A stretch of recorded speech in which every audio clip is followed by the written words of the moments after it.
the issue that we've got is that doctors and nurses have never been trained in hypnotic language.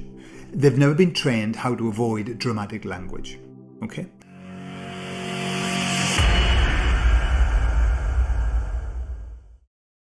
I went to the dentist the other day, and she's a beautiful dentist. I love her. She's wonderful. But I do my self-hypnosis when I go there. I'm out of my body. I'm totally relaxed. I'm so chilled. It's incredible. But she was saying to me, right, you're going to feel some pressure. Nothing wrong with that. That's beautiful. Okay? But then she said, don't panic. Now, panic is a dramatic word. Panic.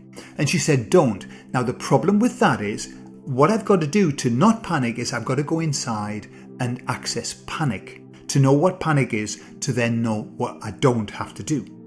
Too late. In fact, the mind can't distinguish between do not panic and panic. What it hears is panic not. And so it accesses panic. So I thought, I'm going to have to score you down for that one. You know, what would you say? What you have to do, and the way that we do this with this dramatic language, is don't say what you don't want. Say what you want, the person. So what I would say, teach them to say is, in a moment you're going to feel some pressure. Be calm, because everything is okay. It's normal. That's it. The person then goes in and accesses calm, this is normal, and then they feel calm. Does that make sense? So it's just basically you're shifting your language away from drama, right? Let's not make a drama out of a crisis. Away from drama and into what you want. Now, doctors haven't been trained, nurses haven't been trained, but bloody hell, the people who write scripts for all of the world leaders and the politicians, they have been trained. They know. You listen to any talk during the pandemic and you will hear dramatic language. You listen to any weather forecast these days and you will hear dramatic language. You listen to the news and that's all you hear. They only use dramatic language. So they'll use terrorized, horrific, blasted, seared with heat.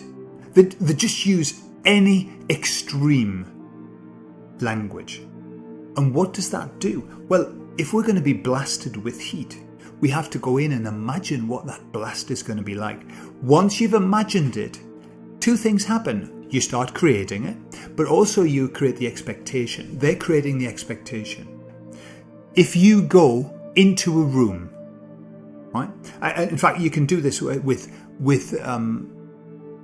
water, a glass of water, right? This is what you do. Test it out with somebody. You go up to somebody and you say, this water, you've got to try it. It tastes absolutely delicious. I've never tasted water so good. It's incredible. You've got to try it. Okay? They'll try it. And I guarantee you mightn't shift them up to absolutely delicious, but already they've processed all of those words.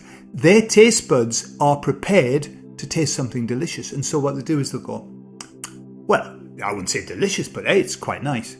Right? You've shifted them.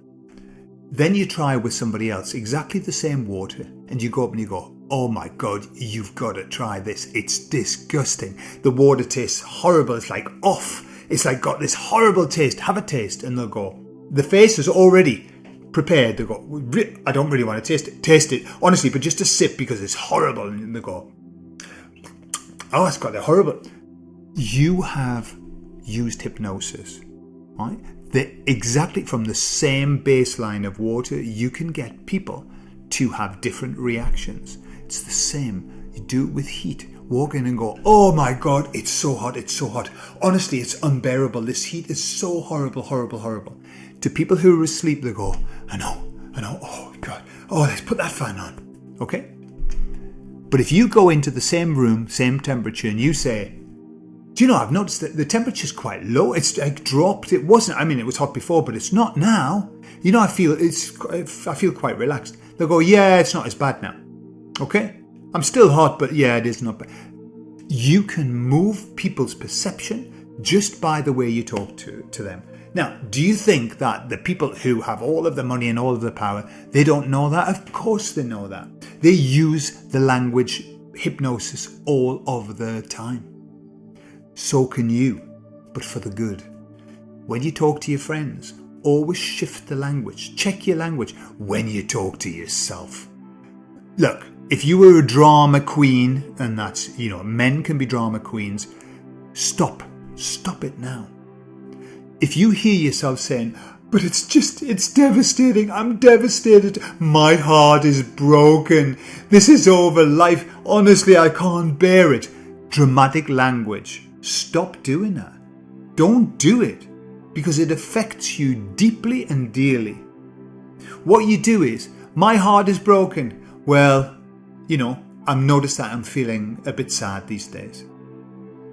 That's not dramatic. I'm just feeling a bit sad these days, I've noticed. All right, play it down, okay? This is devastating. It's the end of the world. Right. So what you do is you say, well, that's disappointing. But hey, it's given me a challenge to overcome. Completely different shift. What does your mind have to do? Hey, well, it was disappointing. Don't deny it. Don't live in the world of, flowers and unicorns. Don't deny it. But don't use dramatic language. That was disappointing. However, I'm sure I can find a solution. I can find an option to make this better.